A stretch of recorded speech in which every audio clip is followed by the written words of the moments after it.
गोकर्ण तीर्थ यात्रा को चला गया। इधर घर में दो लोग बचे हैं, एक धुंधली और उसका पुत्र धुंधकारी। अब तो आजादी है उस धुंधकारी को। ये धुंधकारी वैश्याओं के चक्कर में पड़ करके आत्मदेव ब्राह्मण ने जितना धन दौलत कमा के इकट्ठा करके रखा था उसको बर्बाद करने लगा। वैश्याओं के यहाँ जा करके जब वैश्याएं नृत्य करती हैं तो ये धुंधकारी धन दौलत जाके वहां पे लुटाता है। जब धीरे धीरे घर का सारा धन दौलत रकम उन वैश्याओं पे लुटा आया है, जब कुछ भी नहीं बचा है तो एक दिन ये धुंधकारी घर को आता है। अपनी माँ धुंधकारी से कहता है, माँ जब इसको घर में ढूंढने से कहीं धन नहीं मिला, अपनी माँ से पूछता है, माँ घर का सारा धन कहाँ छुपा के रखा है, हमें कुछ धन की आवश्यकता। अब माँ के पास कहाँ रखा, सारा तो धन दौलत इसने वैश्याओं में खत्म कर दिया और कुछ जो बचा था तो उसने विचार किया जब मैंने तेरे को लिया था तो उसके बदले में अपने पड़ोसन को धन दिया था, अब हमारे पास धन कहाँ रखा। वो नीच धुंधकारी कहता है, माँ तुम मेरे को धन ला करके दे वरना मैं तुझे जिंदा नहीं छोड़ूंगा। जब ऐसा कहा कहती है, बेटा मैं तेरे को कल धन ला करके दूंगी, कल दूंगी। किसी प्रकार उस नीच नालायक बेटे से बचने के लिए कहा मैया ने कि कल मैं तुम्हारे को धन दूंगी। और जब धन रखा नहीं तो लाएंगे कहां से, सारा तो इस दुष्ट ने वैश्याओं में लुटाया। तब तो माँ बहाना बनाती है कि मैं तेरे को सुबह धन दूंगी। अब रात्रि कालीन बेला हुई, ये नीच धुंधकारी शान करता है, दारू शराब मंदिरा पान करने लगा, बड़ी ही नीच संगत में पड़ गया।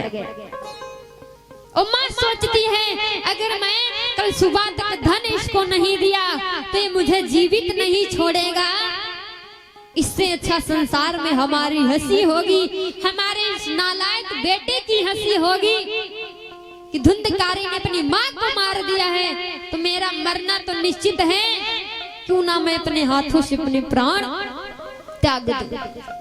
घर के बाहर एक कुआं बना हुआ था, ये धुंधकारी जा करके उस कुएं में गिर जाती है और इसकी सेवा समाप्त। सोचती है अगर मैं कल धन नहीं दूंगी तो अपने बेटे के हाथों मरना पड़ेगा, इससे अच्छा है अपने हाथ में आत्महत्या कर लो। जा करके धुंधली कुएं में गिरी।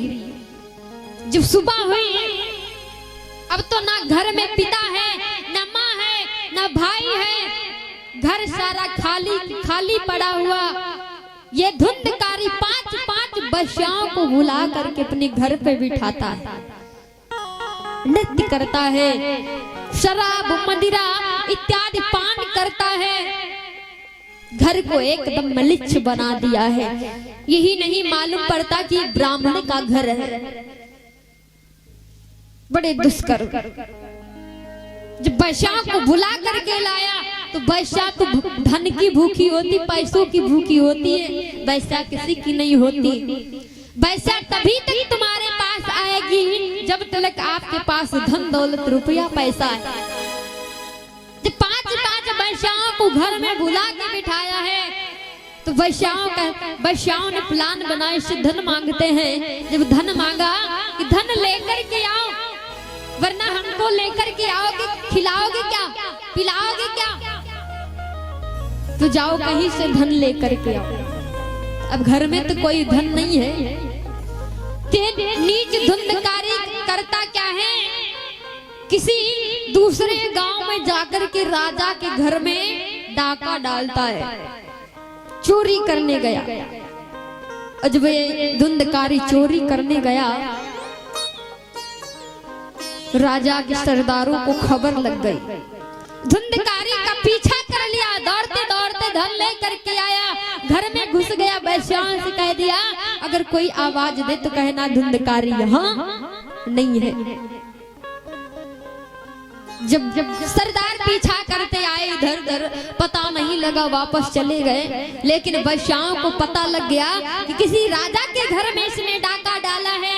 अगर पता लग गया तो इस नीच के साथ साथ में हम भी मारे जाएंगे। तो ना रहे बांस न बजे बांसुरी। 5 वैश्याओं ने प्लान बनाया, भोजन बनाया। भोजन में विष ला करके मिला दिया और इस धुंधकारी को इतनी शराब पिलाई, इतनी शराब पिलाई, शराब से दूध पृथ्वी पे गिर पड़ा। उसके बाद उसके सामने भोजन लेके गई वैश्या जिसमें विष मिला हुआ। उस विष को मिला करके उस धुंधकारी को खिलाया। जब विष मिला, भोजन पान किया इस धुंधकारी ने। वैसे तो शराब में दूध था, दूसरे विष, दोनों मिलके महाविष हो गए। 5 मिनट नहीं लगा, धुंधकारी के प्राण समाप्त हो जाते, पृथ्वी से गिर गया। वैश्याओं ने विचार किया अगर कहीं बाहर किसी को पता लग गया तो हम कोई नहीं बचेंगी। इसलिए क्या किया, उन वैश्याओं ने उसी के घर में गड्ढा खोदा और उसी के अंदर उसको दफन कर दिया। वैश्या निकल के जितना भी माल खजाना ले करके आया, चोरी करके लाया और सारा माल खजाना उठा करके चली गई। कहते कभी भी हम और आप लोग बाना की बहुत लोग नृत्य देखने के लिए जाते हैं वैश्या के पास। वैश्या जब वो नाच नृत्य देखने के लिए कोई जाता है तो वैश्या जब पास में आती है तो 3 बार लात मारती है। क्यों मारती है? वो इशारा करती है, अरे नालायको तुम तो नरक में जा ही रहे हो और अपने बुजुर्गों को भी सीधा नरक में रिजर्वेशन करवा रहे हो। वैश्या इशारा देती। लेकिन जो देखने वाले हैं नृत्य तो बड़ा आनंदमय होते हैं कि हाँ मेरे पास आए। लेकिन वो पास क्यों आती है? क्योंकि आपके पास कहते हैं सभवा में बैठे 1000, लेकिन वैश्या का मन कहा कि हमारा मन तुम ही से लागा। किससे? जिसके पास धन दौलत होता है। वैश्या तो स्वयं अपने पिता की नहीं होती है तो हम और आप लोगों की क्या होगी? भागवत जी कहते क्या, जो भी वैश्या की संगत करेगा, जिस प्रकार से धुंधकारी को शराब पिला पिला करके जहर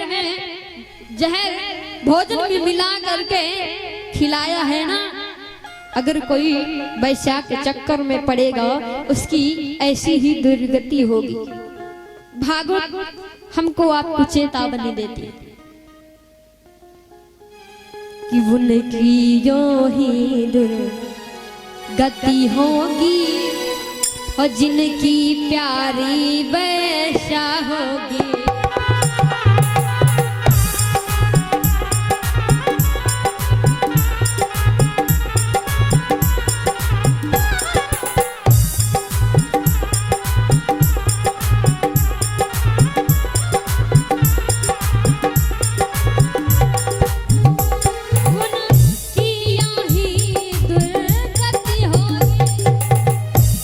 जिनकी वैश्या प्यारी होगी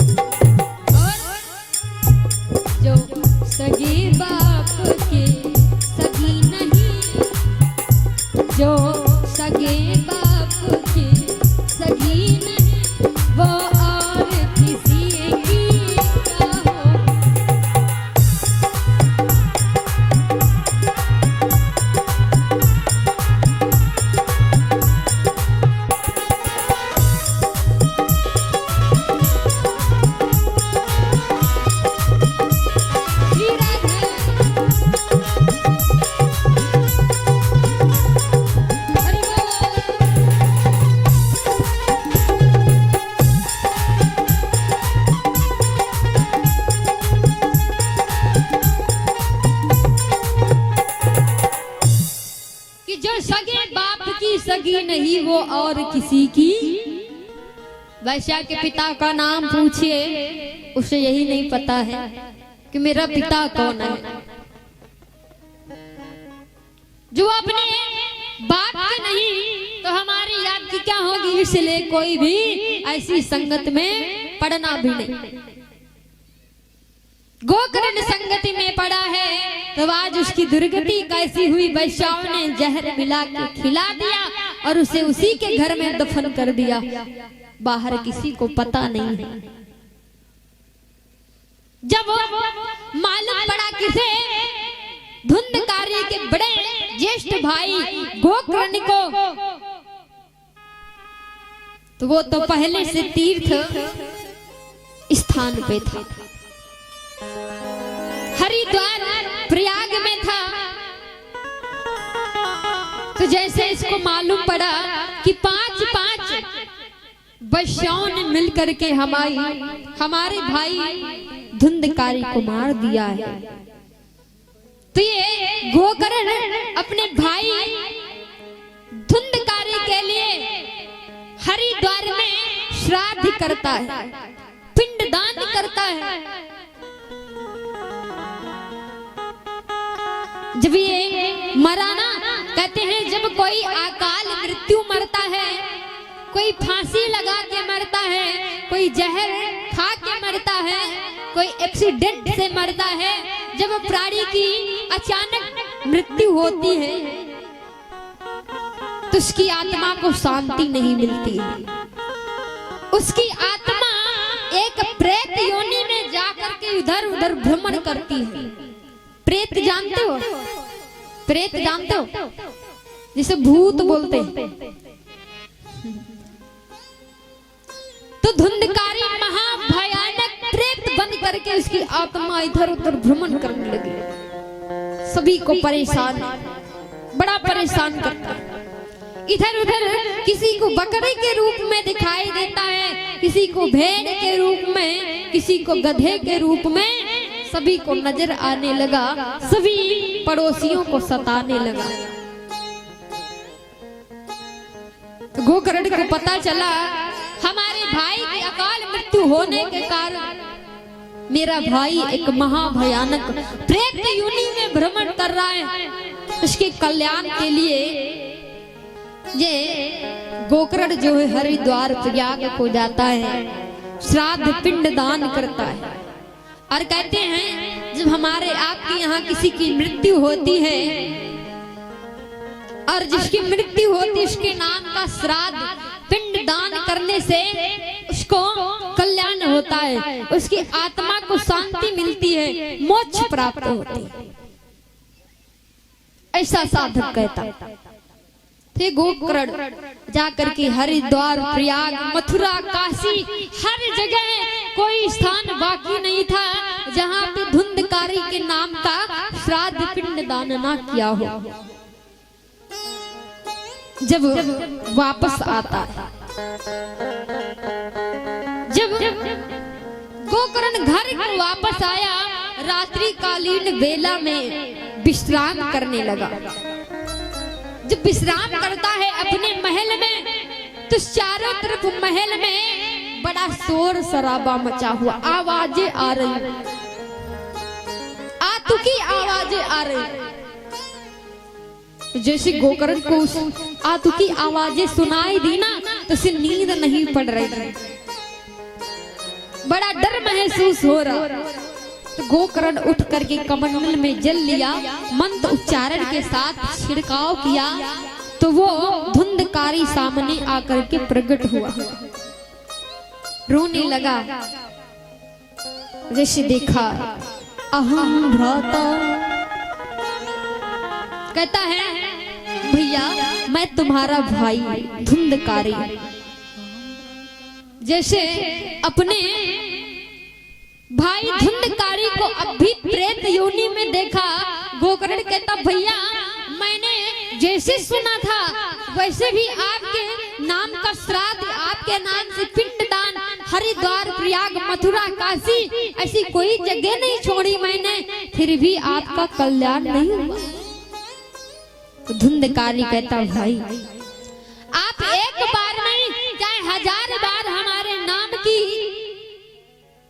श्राद्ध हमारे नाम का पिंड दान करें, फिर भी हमारा कल्याण नहीं होने वाला, क्योंकि मैंने ऐसे कुकर्म कर्म किए हैं, इतनी जल्दी मेरी मुक्ति नहीं होने वाली।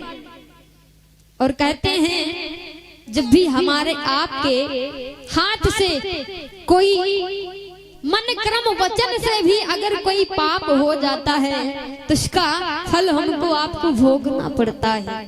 गोस्वामी तुलसीदास कहते हैं क्या कि जो काया से पातक हो, जो काया से पातक होई, जो काया से पातक होई, जो काया से पातक हो, जो काया से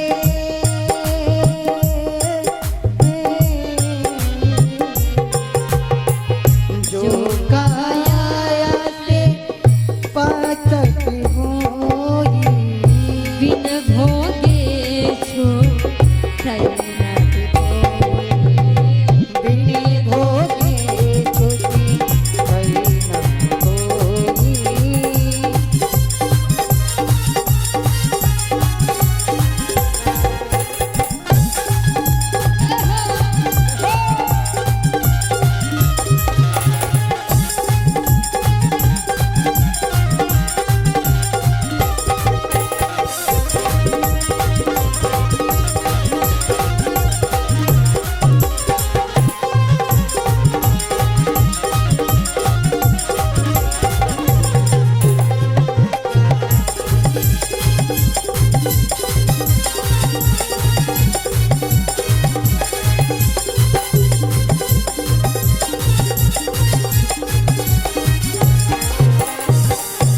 गोविंद भगवान की। जो काया से पातक होए, बिन भोगे छुटी हई नाई कोई। कहते हैं जो भी हमारे आपके शरीर से पातक माने पाप अत्याचार होता है, उसका फल हमको आपको भोगना पड़ता है। वही धुंधकारी कहता है भैया मेरी मुक्ति इतनी जल्दी नहीं होने वाली है, मेरे ऐसे कर्म ही नीच थे जिससे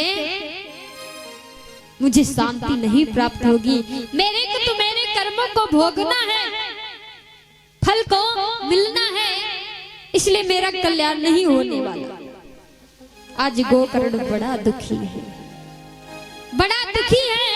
मेरा भाई प्रेत योनि में इधर उधर भ्रमण कर रहा है, उसकी आत्मा को शांति नहीं मिल रही है, बड़ा दुखी। प्रातः काल होता है, रात भर तो नींद नहीं आई। जब प्रातः काल हुआ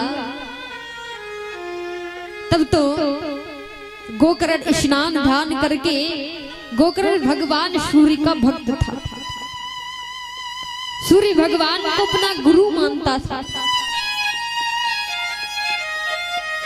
जाकर के प्रातः काल स्नान करके जब सूर्य भगवान को जल अर्पण करने के लिए गया तो प्रभु सूर्य नारायण से और कहते ऐसे देवता सूर्य नारायण भगवान हैं जो हमको आपको साक्षात दर्शन देते हैं। दर्शन देते ना सूर्य भगवान, ऐसे देवता हैं जो हमको आपको साक्षात दर्शन देते हैं। तो गोकर्ण जब जल को अर्पण करने के लिए गया तो एक निवेदन करता है, प्रभु आप मेरे को एक उपाय बताइएगा कि मेरे भाई गोकर्ण का कल्याण कैसे होगा। वो प्रेत योनि में इधर उधर भ्रमण करता है, उसकी आत्मा इधर उधर भटक रही है, आप उसके कल्याण की मुक्ति का कोई रास्ता बताइए।